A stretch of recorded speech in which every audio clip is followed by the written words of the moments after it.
Madam क्या पढ़े क्या ना पढ़े, पहले तो एक बार पढ़ो, इतना कुछ है पढ़ने के लिए, पहले वो तो पढ़ो। हाँ, वो 5% एक्स्ट्रा के चक्कर में 5% एक्स्ट्रा के चक्कर में 95% जो एनसीईआरटी से आने वाला है उसको आप देखते ही नहीं हो। और 95% भी कर लो ना, अगर ये अच्छे से क्लियर है तो ये 5% में से 3% तो वैसे ही आ जाएंगे अगर कंसेप्ट अच्छे से क्लियर है तो। बचे 2%, 2% भी आ सकते हैं, डिपेंड करता है किस टाइप, मिनिमम कह रही हूँ। 98% तो लेके आ जाओ पहले नीट में। बाद में बातें करेंगे बाकी की, नहीं, पहले जितना मटेरियल है उसको अच्छे से पढ़ो, revise again and again text book को रीड करो, टेक्स्ट बुक को रीड करो। मेरी जो स्लाइड्स है जो मेरी रिकॉर्डिंग्स में डालती हूँ, अगर आपको कन्वीनियंट नहीं होता है तो मैं इसका एक पीडीएफ भी भेज दिया करूंगी, बट वो पीडीएफ में कब भेजती हूँ जब मेरा पूरा हो जाता है। ठीक है, एक साथ भेजने में अच्छा रहता है। ठीक है, फिर मुझे थोड़ा सा एडिटिंग भी करनी होती है जिसमें मैं बीच बीच में स्लाइड ब्लैंक छोड़ती हूँ, वो सब कुछ। ठीक है, तो ऐसे पढ़ो, उसमें से गिस्ट फॉर्म नोट्स बनाओ छोटे छोटे, जिसमें कि आपको पटापट रहे। मैंने, अगर आपको नहीं पता होगा, मैंने अपने घर में खुद को जो पढ़ना होता है उसके प्रॉपर एक फ्लैश कार्ड्स बना के रखे, फटाफट देख लो, हाँ ये हो गया वो हो गया। सेल के लिए करने की जरूरत नहीं है, जो टॉपिक ऐसे आएंगे जिसमें आपको मेमोराइजिंग फैक्ट्स रहेंगे जो आप पे ध्यान याद रखना पड़ता है। Cell chapter is another conceptual one, बहुत कंसेप्चुअल चैप्टर है। एक बार पढ़ लिया, अगर कंसेप्ट्स पता है तो सब कुछ याद रह जाता है। पर आगे ऐसे चैप्टर्स आएंगे ह्यूमन फिजियोलॉजी में जिसमें कि नाम भी याद रखने पड़ते हैं, फिर ऐसे इसमें तो डायग्राम्स बना के उसके नाम से दिमाग में हर बार हैमर, सुबह उठने के बाद आधे घंटे तक तो अपने फ्लैश कार्ड्स पढ़ लो। अरे ऐसे पढ़ के ही माइंड में फिक्स हो जाता है, कॉपी कब फॉलो खोलोगे, कौन सा पेज रहेगा। ठीक है, तो ऐसे पढ़ते हैं स्मार्ट बच्चे, स्मार्ट पढ़ो। हार्ड वर्क के साथ स्मार्ट वर्क नहीं रहा तो हार्ड वर्क बेचारा काम नहीं देगा। ठीक है, ठीक, चले। हाँ भूमिका, एक है माइक्रोफिलामेंट का important function cytoplasmic streaming, that's it, सबसे important. Not, I am not saying कि एक ही है, फिर मैं कह रही हूँ कि सबसे इंपॉर्टेंट, जिसपे क्वेश्चन मैक्सिमम पूछे जाते हैं। ठीक है, इसमें क्वेश्चन ऐसे नहीं पूछेंगे, ऐसे पूछेंगे कि microfilament is present in association with cell wall, is in association with endoplasmic reticulum, in association with nucleus and in association with plasma membrane. Answer is what? Plasma membrane. किसके एसोसिएशन में होता है वो? प्लाज्मा मेम्ब्रेन के association में होता है। This is a wonderful diagram, diagram is another explanatory thing जो कि माइंड में फिक्स होने के लिए काम करती है। ठीक, ठीक भूमिका, कैन आई मूव फर्दर भूमिका? सूडोपोडिया समझ गया, वही साइटोप्लाज्मिक स्ट्रीमिंग का ही एक एडवांस, वही उसका ही पार्ट है। साइटोप्लाज्मिक स्ट्रीमिंग होगी तो सूडोपोडिया फॉर्म होगा। ठीक है, ये वाला क्वेश्चन भी समझ गया। ये वाला तो ऑब्वियसली साइटोप्लाज्मिक स्ट्रीमिंग का ही आगे का, cytoplasmic streaming occur because of which pseudopodia form. देखो डायग्राम भी वही साइटोप्लाज्मिक स्ट्रीमिंग दिखा रहा है, इसकी वजह से ये सूडोपोडिया फॉर्म हुई है, जिसको आप कहते हो फॉल्स फीट। ठीक है, ये वाला point, this help in formation of cleavage furrow, it help in formation of cleavage furrow. अब इस पॉइंट को मैं होल्ड पे तो कहूंगी, बट थोड़ा सा ब्रश अप करो। याद रखना, माइक्रोट्यूब्यूल एंड माइक्रोफिलामेंट। माइक्रोफिलामेंट एक ऐसे टाइप के साइटोस्केलेटल है जो कि सेल को डिवाइड करने में हेल्प करते हैं। आप कहोगे मैडम आपने तो कहा था कि माइक्रोट्यूब्यूल हेल्प करते हैं। यस, माइक्रोट्यूब्यूल हेल्प तो करते हैं, बट आखिरी में फाइनल साइटोकाइनेसिस, जो आखिरी का फाइनल जो साइटोकाइनेसिस होता है, मींस जिसमें कि दो सेल एकदम से अलग हो जाएंगे। जब क्लीवेज फरो बनेगा, अभी नहीं समझेगा कोई प्रॉब्लम नहीं है, आगे वाला आने वाला था, जस्ट एक छोटा सा ब्रशअप पॉइंट। जो एक बीच में ऐसे क्लीवेज फरो बनेगा, धीरे धीरे धीरे धीरे करते करते सेल को अलग कर देकर डॉटर सेल्स बन जाए। जो बीच में जो रिंग बनती है ना, ये जो रिंग बनती है, इस रिंग को कहते हैं कॉन्ट्रैक्टाइल रिंग। क्या कहते हैं? Contractile ring. जिसका ही दूसरा नाम क्या है, क्लीवेज फरो। किसमें बनती है, एनिमल का जब सेल, सुनो मेरी बात, एनिमल का जब सेल डिवाइड होता है तभी बनती है। ऑब्वियसली क्लीवेज फरो जो बना है वो बना है कॉन्ट्रेक्टाइल रिंग से। और अभी तो मैंने आपको बताया कौन से प्रोटीन्स होते हैं contractile, tell me which are the contractile protein, yes which are they, जो कि कॉन्ट्रैक्शन रिलैक्सेशन में रिस्पॉन्सिबल है, कौन से प्रोटीन होते हैं वो, कौन से होते हैं, yes which are the contractile protein. दिमाग के ऊपर से जा रहा है क्या, myosin and actin, very good, obviously means myosin and actin किसका पार्ट है, myosin and actin is a part of microfilament. Microfilament means microfilament cleavage furrow बनाएगा, जो cleavage furrow means what, basically contractile ring बनना। Contractile ring बन रही है means यहाँ पे कौन है, एक्टिन और मायोसिन है। एक्टिन और मायोसिन बेसिकली क्या है, माइक्रोफिलामेंट है, एमएफ। मींस हम कह सकते हैं क्या कि microfilament involve in cleavage furrow formation in case of animal only, in case of animal only, क्योंकि प्लांट में, प्लांट का जब सेल डिवाइड होता है, अलग अलग होता है, टूटता है, डिवाइड होने के लिए, इन जनरल डिवाइड होने के लिए माइक्रोट्यूब्यूल चाहिए, माइंड में फिक्स रखो। वो माइक्रोट्यूब्यूल डिवीजन में कैसे टेक पार्ट लेगा वो बात अलग है।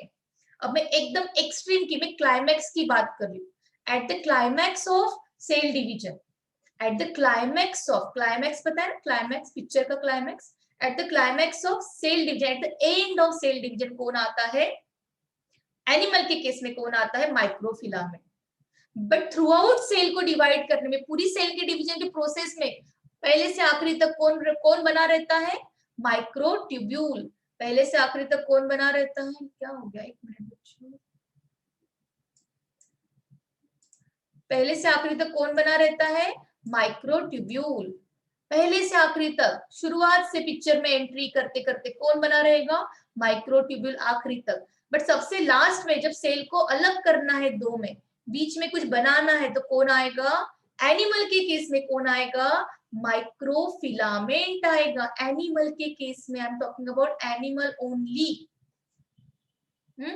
Cleavage furrow in animal cell, पूरा लिख दो, in animal cell, yes microfilament at the climax, at the end of cell division आता है, किसमें, एनिमल के सेल में। यानी आप ये कह सकते हो कि माइक्रोफिलामेंट का काम है क्लीवेज फरो को बनाना, मींस कॉन्ट्रेक्टाइल रिंग को बनाना, in case of what, in case of animal cell. जब कभी क्लाइमैक्स, जब कभी माइक्रो क्लीवेज फरो बनेगा, कॉन्ट्रेक्टाइल रिंग बनेगी, हम कहेंगे कि चलो एंड हो गया, सेल कंप्लीट डिवाइड हो, सेल कंप्लीट डिवाइड हो गया। क्लियर ये कंसेप्ट, ये कंसेप्ट फिर से आगे आने वाला है, तब बहुत अच्छे से समझेगा। ठीक है, अभी तक के लिए ठीक है ये। अब मैं फिर से बैठ जा रही हूँ, क्योंकि एक अगर मैंने ये बताया आपको, तो एक और बताना बनता है मेरा, ये वाला, ये वाला माइक्रोफिलामेंट एकदम आखिरी में आता है, जब कोई वो क्लीवेज फरो बनाता है, किसमें, एनिमल में माइक्रोफिलामेंट आया क्लाइमैक्स में, कब, climax of what, climax of cell division, एकदम आखिरी में। पूरे पूरे पहले से आखिरी तक कौन लगा था, माइक्रोट्यूब्यूल, वो तो रहेगा, उसका काम अलग है सेल डिवीजन में, इसका काम एंड में एकदम दूर करना, एकदम तोड़ना, अलग करना, ठीक है। बट प्लांट के केस में, प्लांट के केस में ये जो प्लेट बनती है, जो कि एक सेल को दूसरे सेल से अलग करती है, क्या वो माइक्रोफिलामेंट से बनी है, नहीं, बिल्कुल नहीं। वो किससे बनी है, वो माइक्रोट्यूब्यूल से बनी है, किससे बनी है, माइक्रोट्यूब्यूल में। कितनी बार क्वेश्चन इस पे आ चुका है, it's a very very very important. यहाँ पे आपको डिफरेंशिएटिंग पॉइंट आ गया, देखो जरा, माइक्रोट्यूब्यूल है तो वो सेल डिवीजन में टेक पार्ट लेगा, पहले से आखिरी तक रहेगा, भले वो प्लांट सेल रहे, भले वो एनिमल सेल रहे। बट प्लांट सेल में वो क्लाइमैक्स में भी काम करेगा, क्लाइमैक्स में मींस दो सेल को अलग करने में, एकदम एंड में भी माइक्रोट्यूब्यूल ही काम करेगा, कोई माइक्रोफिलामेंट को बुलाएगा नहीं। बट एनिमल सेल में पहले से आखिरी तक माइक्रोट्यूब्यूल लगा है, बेचारा लगा है, बट आखिरी में सेल को एकदम अलग करने का काम कौन करता है? माइक्रोफिलामेंट करता है। प्लांट में वो कोई दूसरे गेस्ट को नहीं बुलाता कि माइक्रोफिलामेंट चलो जरा हेल्प करो। एनिमल के केस में माइक्रोट्यूब्यूल तो है ही है, माइक्रोफिलामेंट आखिरी में आपके क्लीवेज फरो बनाता है, और ये जो बनता है प्लांट में जो कि सेल को डिवाइड करता है, इसको कहते हैं सेल प्लेट। क्या कहते हैं? Cell plate. जो एनिमल में जो पोर्शन बनता है जिसके वजह से एनिमल सेल डिवाइड होता है, उसको क्या कहते हैं? Cleavage furrow. और क्लीवेज फरो जब बनता है तो एक रिंग फॉर्म होती है, उस रिंग को क्या कहते हैं? Contractile ring, MFMT। ठीक, बहुत अच्छा ये भी है। देखो प्लांट के केस में प्लेट तो याद रह जाता है, P for plant, P for plate, यार यस।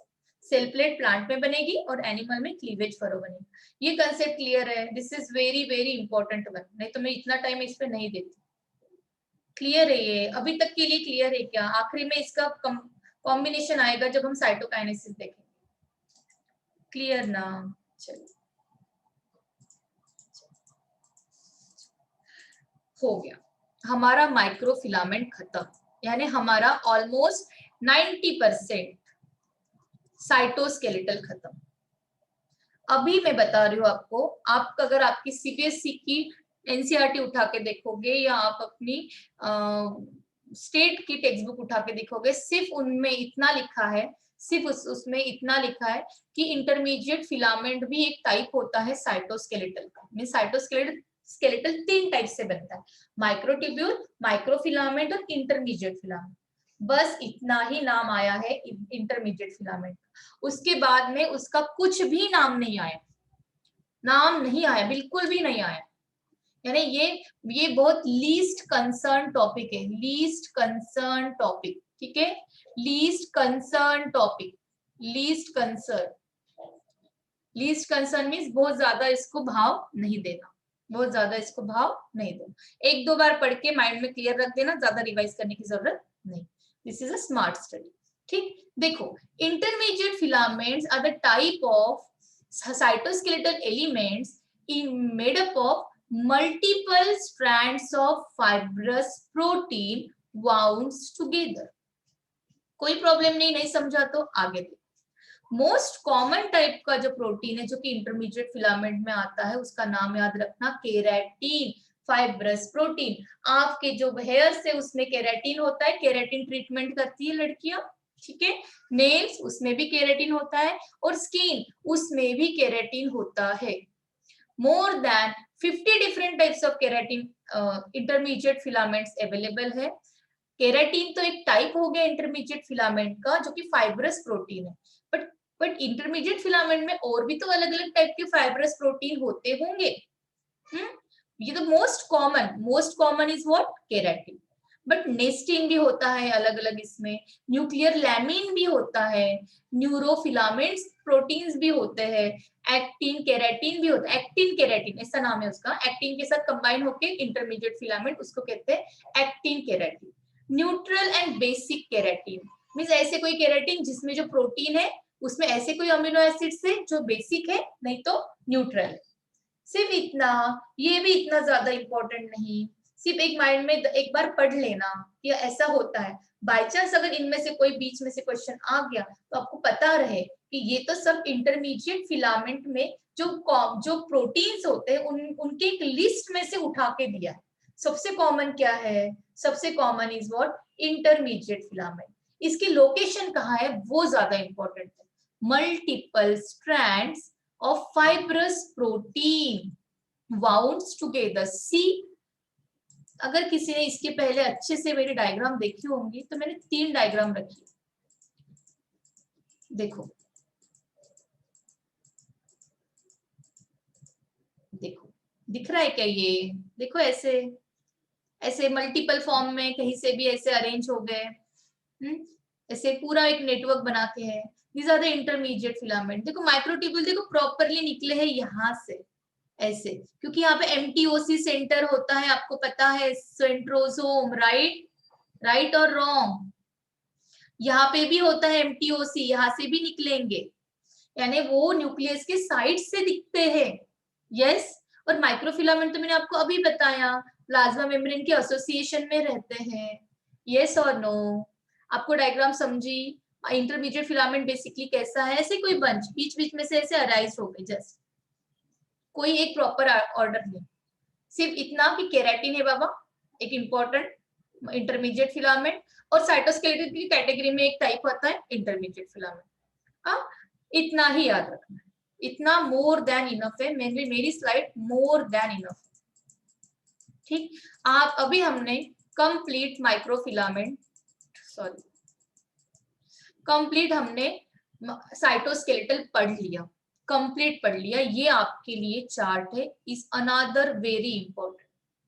इस चार्ट में हर कोई पॉइंट को अच्छे से घर में रीड करना है। ये जो मैं चार्ट दूंगी कभी बीच बीच में, डिफरेंशिएटिंग चार्ट्स हर बार एग्जाम के लिए इंपॉर्टेंट होते हैं। ठीक है, देखो यहाँ पे माइक्रोफिलर ट्यूब्यूल, माइक्रोफिलामेंट, जिसको एक्टिन फिलामेंट भी कह सकते हैं, ज्यादातर एक्टिन के नाम से फेमस है, पर उसमें मायोसिन भी होता है जो आपको पता है। ठीक है, इंटरमीडिएट फिलामेंट, इनके भी पॉइंट्स बताए। इतने पॉइंट्स भी आपने याद रखे, बहुत है। आई गेस इतना भी याद रखने की जरूरत नहीं है आपको, मुझे लगता है आपको ये भी याद रखने की जरूरत नहीं, ये भी नहीं, सिर्फ इतना भी याद रखा ना, ठीक है। Formation of nuclear lamin, nuclear lamin पता है क्या है? ये जो न्यूक्लियस है ना, इसके अंदर भी तो न्यूक्लियोप्लाज्म होगा, न्यूक्लियर लैमिन हमने पढ़ा है। न्यूक्लियस का जब चैप्टर, न्यूक्लियस की जो पूरी क्या कहते हैं इसको, रिकॉर्डिंग्स होगी, या न्यूक्लियस जब मैंने आपको पढ़ा है, मैंने आपको न्यूक्लियर पोर से होके, न्यूक्लियर लैमिन से होके, न्यूक्लियर मैट्रिक्स, यस याद है कुछ, न्यूक्लियोलस, ये सब कुछ पढ़ा है। तो ये जो न्यूक्लियर लैमिन में से ऐसे न्यूक्लियर के अंदर, न्यूक्लियस के अंदर भी तो कोई नेटवर्क होगा साइटोस्केलेटल का। हाँ, तो एक जो नेटवर्क होता है, जो फाइबर्स होते हैं, जिसको न्यूक्लियर लैमिन कहते हैं, बाकी कुछ नहीं है। पर ये जो न्यूक्लियर लैमिन जो बने हैं, वो बेसिकली क्या है, these are the type of intermediate filaments. ये पॉइंट को थोड़ा सा माइंड में फिक्स रखो, और कुछ फिक्स नहीं रखना है।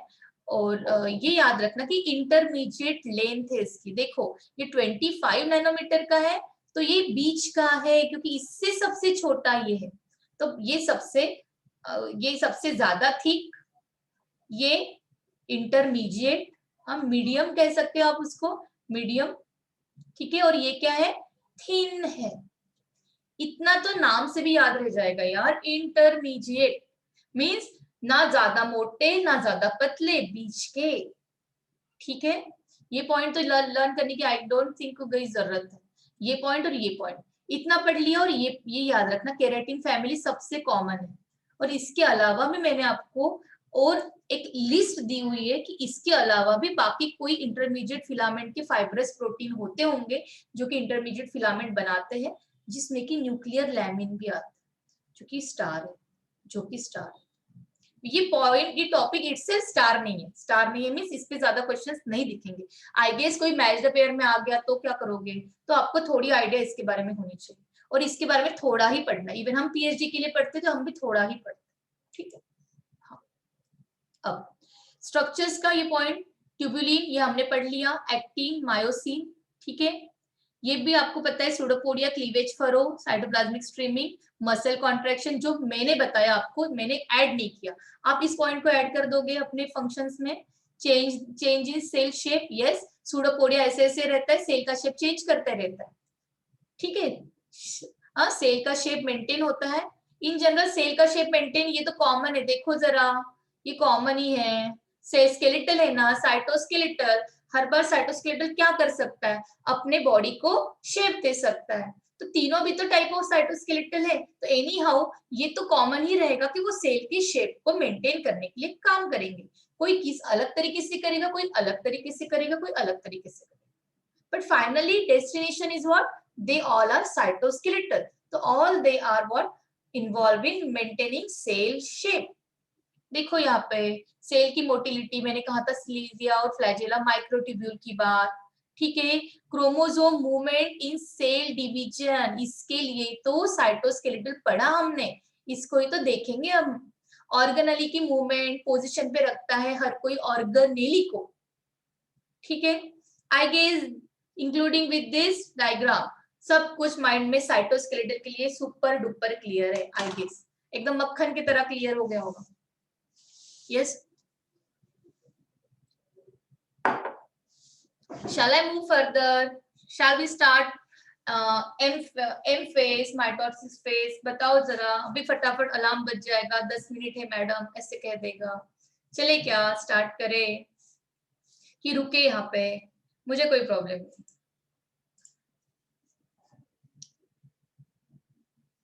हमने जितना भी अभी तक पढ़ा इसको मैंने इस चार्ट में कंपाइल किया है। This is a fix chart. Ma'am class है, चार्जिंग नहीं है। क्लास है, चार्जिंग नहीं है तो मैं क्या करूं? चार्जिंग नहीं है तो चार्जिंग लगा के फोन 33 एक दो बच्चे उड़ गए। बैटरी फुल है। हर्ष बेटा क्या कर सकते? एक तो लैपटॉप और डेस्कटॉप से क्लासेस लिया करो, आपको तो नहीं। बैटरी है फुल है 90%। चलो मैं तो चार्जर पे लगा के आपका मेरा लैपटॉप भी ऐसा हो गया है कि मुझे चार्जिंग अगर मैंने निकाल दी तो मेरा लैपटॉप बंद। तो मैं तो पूरा चार्जिंग पे रहता है, खराब भी हो जाएगा ये थोड़े दिनों में। हाँ बताना जरा, मैं माइटोसिस पे चलूं, माइटोसिस पे चलूं, कुछ प्रॉब्लम होगा तो कुछ प्रॉब्लम होगा तो मैं रुक सकती हूँ। I will wait for that. Full है, फुल है नहीं, माइंड में कितना फुल है ये बताओ। साइटोस्केलेटल क्लियर, चले आगे। कोई कुछ नहीं बोलता यार, क्या बच्चे हैं। हाँ तिलक का नहीं चाहिए मुझे थम्स अप, बाकियों का चाहिए। यस प्रशंसा, यस गिरीश, गिरीश का भी नहीं चाहिए। पूनम, हाँ भूमिका, भूमिका का चाहिए। दिव्या का चाहिए, यस। और हमारे बैक स्टेज बच्चे, गिरीश ने फिर से थम्स अप दे दिया, नहीं चाहिए गिरीश। और रूपाली का, ऋषिका, यामिनी का, यस। चैताली जो नई बच्ची है जो बहुत बार आती है कभी नहीं आती। हर्ष, हर्ष आप देखो बेटा क्या कर सकते हैं। Yes any other? सब लोग है कि सो गए? मैं माइटोसिस पे चलूं? प्रणव बोंद्रे सब है, चलो चलो। अनुज, अनुज भी है। अनुज भी है, जो बच्चों के नाम मुझे याद है। Yes Anuj, are you there? नहीं, चलो चलो। अनुज गया है नवरात्रि सेलिब्रेशन में, डांडिया कर रहा है लगता है। चले अब एम फेज की बात, जिसके लिए इतनी मगजमारी की, जिसके लिए इतना साइटोस्केलेटल पढ़ा, वो आ गया अभी एम फेज। इंटरफेस पढ़ लिया, G0 पढ़ लिया, G1 पढ़ लिया, S पढ़ लिया, G2 पढ़ लिया, खत्म। अब चलते हैं मेन हीरो पे, एम फेज पे। कितना टाइम लगता है, कितना टाइम लगता है ह्यूमन में, कितना टाइम लगता है एम फेज होने में, कितना टाइम लगता है? Question, Divya Bal Pandey, you have a question? Question mark आ रहा है। If you have question so I will wait for that, no problem. बताओ जल्दी। दिव्या, दिव्याल, दिव्याल girl boy, I don't know. No, no question, okay okay चले, चलो okay. M phase, mitosis, mitosis ये पढ़ना है अभी हमें। कितना घंटा लगता है माइटोसिस के लिए? इसको लगते हैं 11, इसको लगते हैं 8। यार मैं कंफ्यूज हूँ। हाँ इसको कितने लगते हैं? 11 लगते हैं। इसको कितने लगते हैं? 8 लगते हैं। मैंने खुद आपको बताया था। यस एनीवन, किसी को याद आ रहा है? 1 घंटा तो माइटोसिस को लगता है। इसको कितना लगता है? एक को 6 लगते, एक को 4 लगते, ऐसे कुछ है क्या? एम आई राइट? हाँ क्रॉस चेक करना जरा, ठीक है।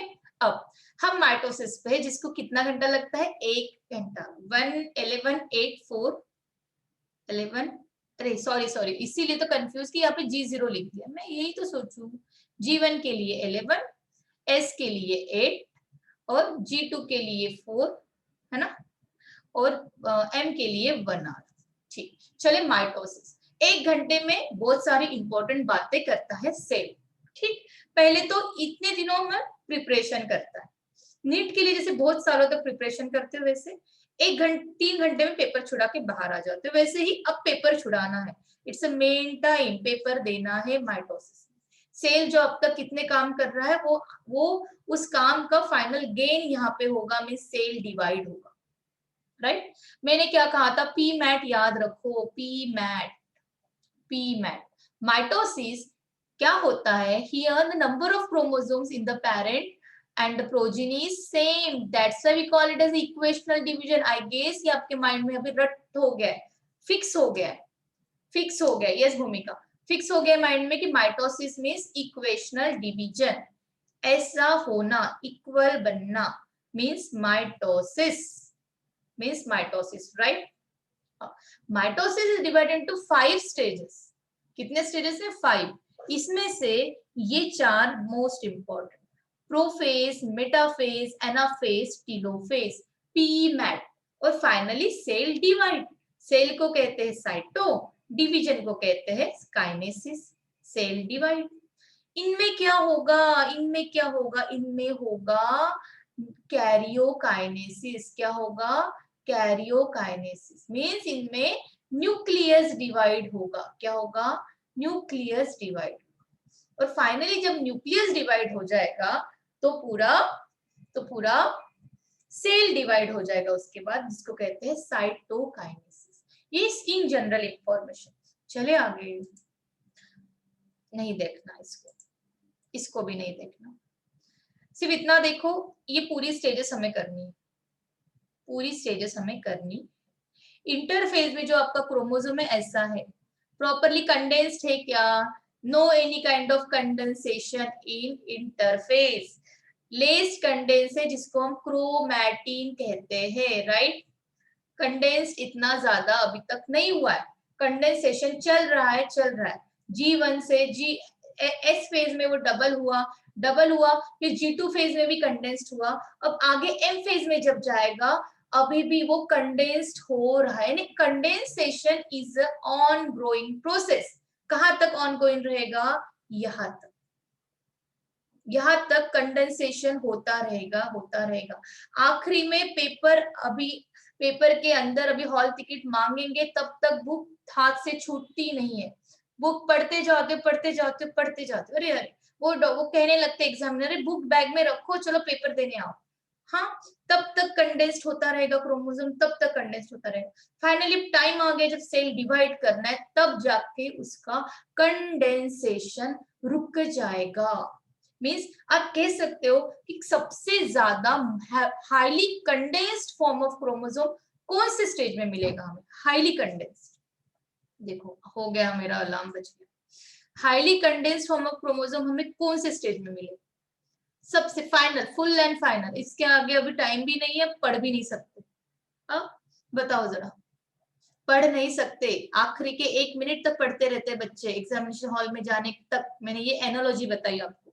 वैसे आखिरी तक, जब तक सेल डिवाइड नहीं होता, एकदम आखिरी तक भी सेल, तब भी जो क्रोमोसोम्स होते हैं, that chromosomes keep on condensing, chromatin keep on condensing, chromosome बन और कंडेंस्ड होता है। एंड कंडेंस्ड होना मींस पैकेज होना मींस पास आना, सिकुड़ना, एक जगह पे अच्छे से क्या हो जाना, क्लस्टर्ड हो जाना, पैकेज्ड हो जाना। बताना जरा, ऐसा highly condensed form of chromosome हमें इनमें से कौन से स्टेज में मिलेगा? हाईली कंडेंस्ड कौन से स्टेज में मिलेगा? Highly condensed. एक सिंगल स्टूडेंट, अरे तुक्का मारो यार, लॉजिक जो भी है आपके माइंड में वो बताओ, क्या प्रॉब्लम क्या होने वाली? Tell me, I have another 8 minute only. Yes highly condensed, आखिर तक जो कंडेंस्ड होगा, तो आखिर तक सबसे ऐसी कौन सी स्टेज रहेगी जिसमें सबसे ज्यादा कंडेंस्ड फॉर्म ऑफ क्रोमोसोम रहेगा? Are you with me all of you? कभी कभी देखती हूँ आप लोग को प्रोफेज में नहीं, गिरीश एक स्टेप और आगे आ जाते ना। मैंने क्या कहा? आखिर के टाइम तक, जब तक हाथ से बुक नहीं छूटती, पढ़ते जाते हो। जब एग्जामिनर कहता है कि बुक रखो, पेपर देने आओ, अब अंदर जाते हो, हॉल टिकट दिखाने के पहले तक आप पढ़ते रहते हो, राइट। तो मेटाफेज, यहां से तो आगे सेपरेशन होगा सी यहाँ पे देखो, यहाँ तक तो ऐसे ही कंडेंस्ड थे, अब यहाँ से आगे सेपरेशन होगा, मीन्स यहाँ से सेल डिवाइड होगा, सेल डिवाइड होगा मीन्स सेल डिवीजन की प्रोसेस हाईएस्ट पीक पे आएगी, सेपरेशन कुछ ना कुछ सेपरेशन दिखेगा। तो ये ऐसा फेज है कि जिसमें आपका क्रोमोसोम हाईली कंडेंस्ड रहता है, हाईली मीन्स अगर अंडर माइक्रोस्कोप अगर किसी साइंटिस्ट को विजुअलाइज करना है किसी क्रोमोसोम को और साइंटिस्ट चाहता है कि उसको अच्छे से दिखे क्रोमोसोम, तो साइंटिस्ट मैक्सिममली कौन से स्टेज को प्रीफर करेगा, मेटाफेज। कौन से स्टेज में सबसे अच्छे से आपको कंडेंस्ड फॉर्म ऑफ क्रोमोसोम अच्छे से विजुअलाइज होंगे, मेटाफेज। क्लियर? ऐसे क्वेश्चन पूछते हैं, ऐसे क्वेश्चन पूछते हैं, ठीक है, यहां तक ठीक है। अब प्रोफेज सबसे शुरुआत, सबसे शुरुआत मैं ऐसे नहीं बताऊंगी आज आपको, मैं ऐसे डायग्राम से बताऊंगी, मैं डायग्राम से बताऊंगी, ठीक।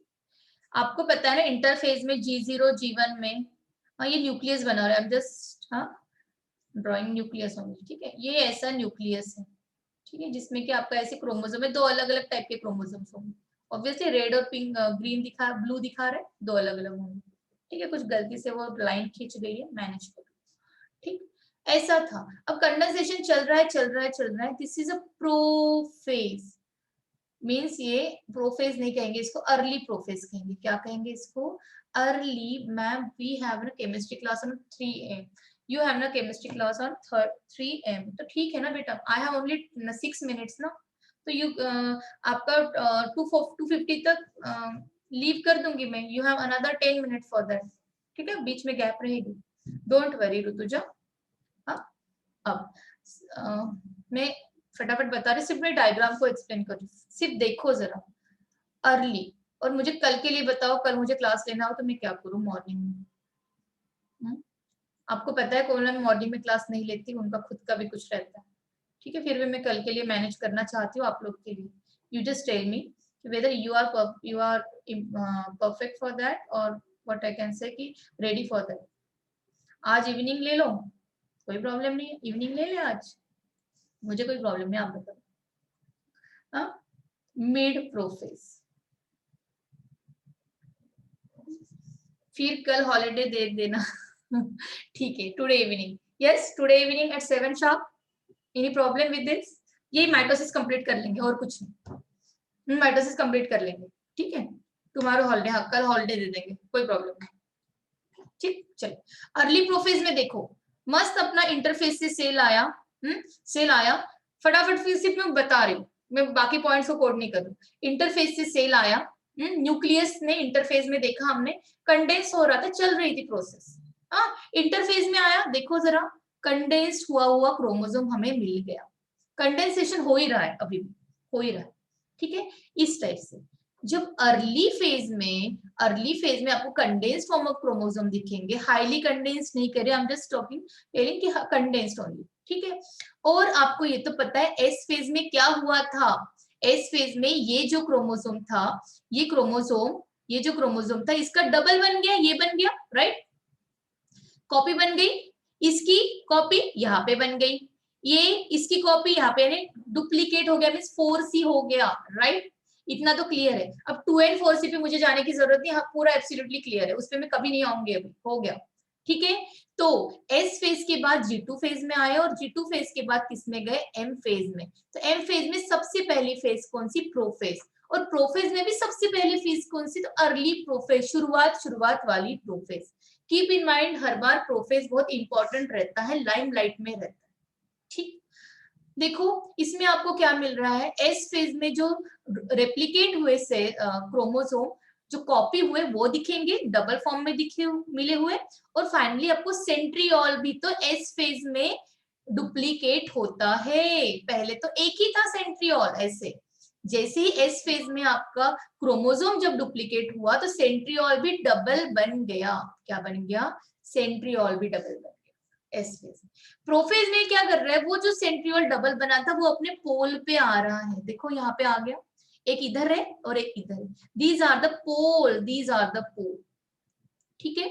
हाँ अब ये जो पोल है यहाँ पे आपको धीरे धीरे ये माइक्रोट्यूब्यूल अराइज हुए दिखेंगे, और धीरे धीरे ये माइक्रोट्यूब्यूल क्या करेंगे, इसको, इस क्रोमोसोम को क्या करेंगे, डिवाइड करेंगे। इसके ऊपर मैं शायद से नहीं बता पाऊंगी आज। इस क्रोमोसोम को डिवाइड करेंगे, ऐसे इसके साथ अटैच्ड होंगे और अटैच्ड होके फाइनली इनको अपनी तरफ खींचेंगे।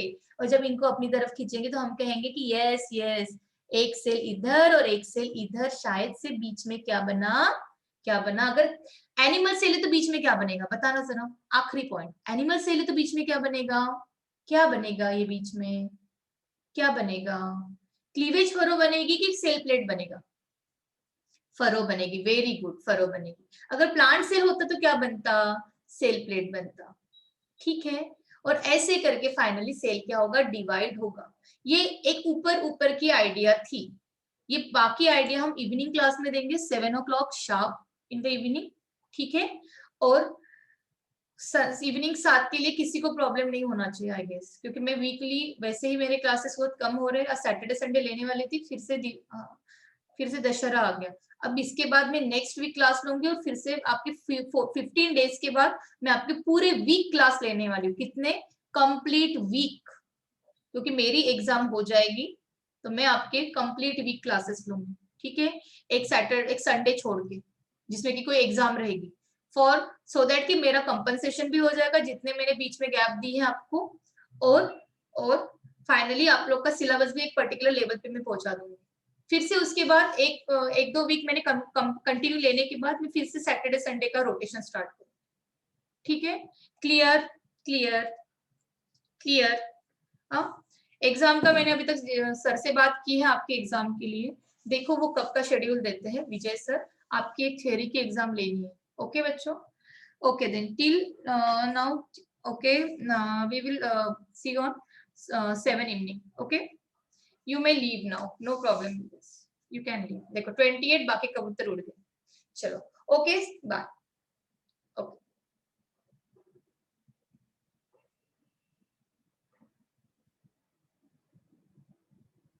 okay, okay, bye, have a nice day, yes, okay, same to you, okay,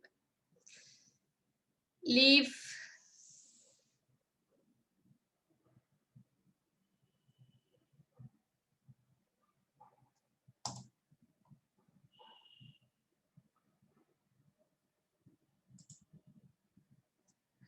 Evening 7, huh? Okay, today itself.